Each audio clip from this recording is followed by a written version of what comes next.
Okay, so this is the next part on how to use the Oxinity platform to teach. We saw the first part. First part is what to do before the class. And we said that before the class, we would prepare. So we would open the teacher's book. And in the teacher's book, we would sign in with a little fountain pen next to our name. I've signed it already, so we can't see it. But if I click again, it would be there again.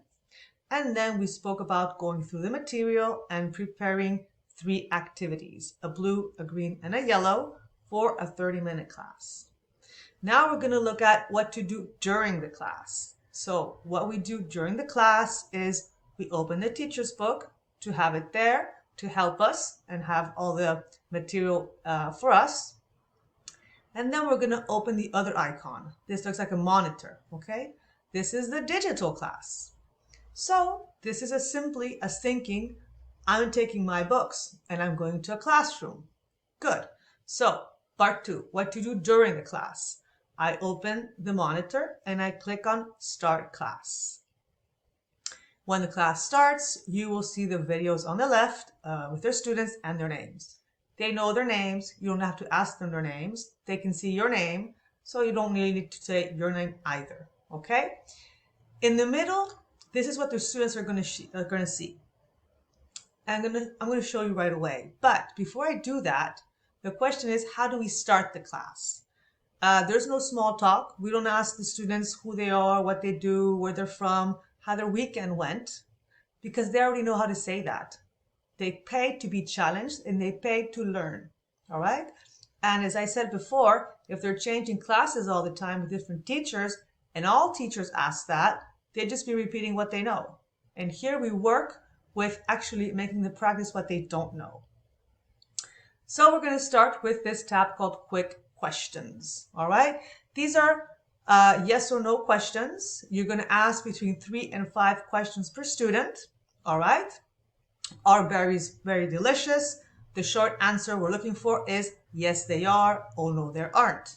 Do you like bubble baths? We want to hear yes, I do, or no, I don't, etc. Now, it's very important that you correct them.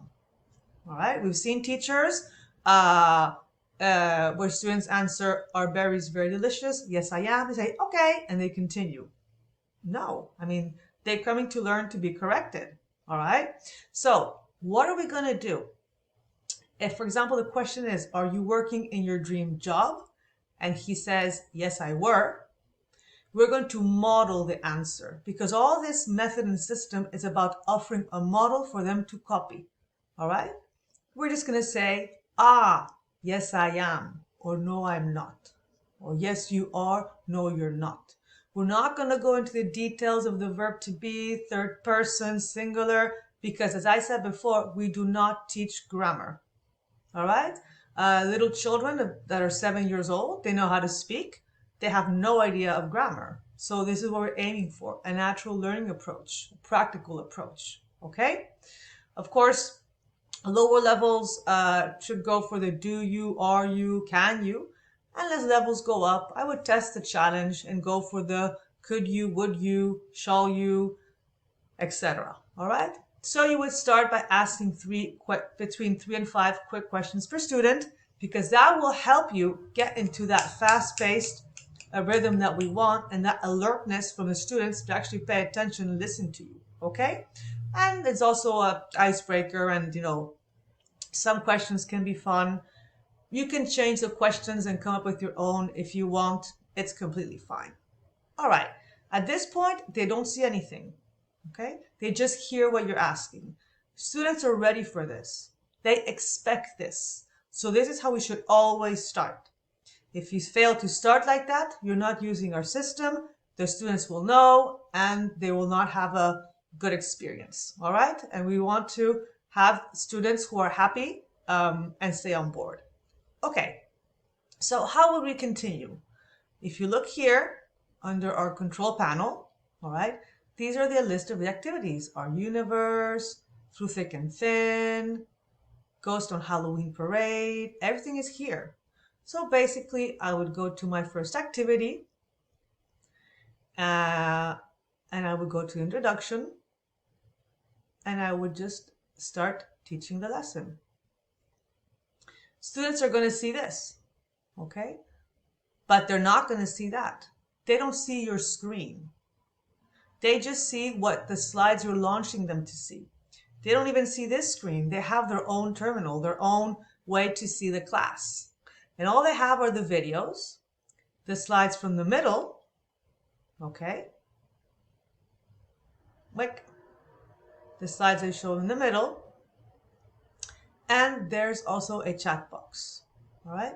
I consider the chat box to be like the blackboard of a class. I use the chat box for corrections, clarifications, to write examples, right? So these are just corrections for do pizza, to make pizza. So I'm writing stuff up here, okay? Just to give some hints or structures for the students during the class. So we correct them.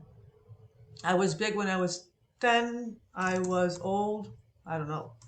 I was given 100 euros. So these are just input that I've given the students throughout the classes in the past. And this is where we would be correcting them. Okay? So you go through the class, you go through the activities, with a wrap up, a warm up. You've got the book on the side, so you can go to it, go back and forth. At one point, of course, you're going to have to get used to changing from one tab to the other. Some teachers write everything down, others don't. It's up to you, okay? How you manage the material to get to that objective, it's up to you. Remember who reads, teachers or students? Students read.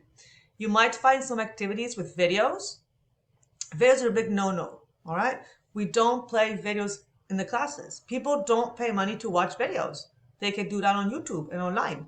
People don't pay money to read. They can read elsewhere. They pay money to interact. They pay money to practice, all right? Which is what they can't do anywhere else, okay? So I'm not going to say more about how to give a class because, you know, we've all got our resources and techniques and how to convey meaning. It's just getting used to the whole platform. But that would be it for this part.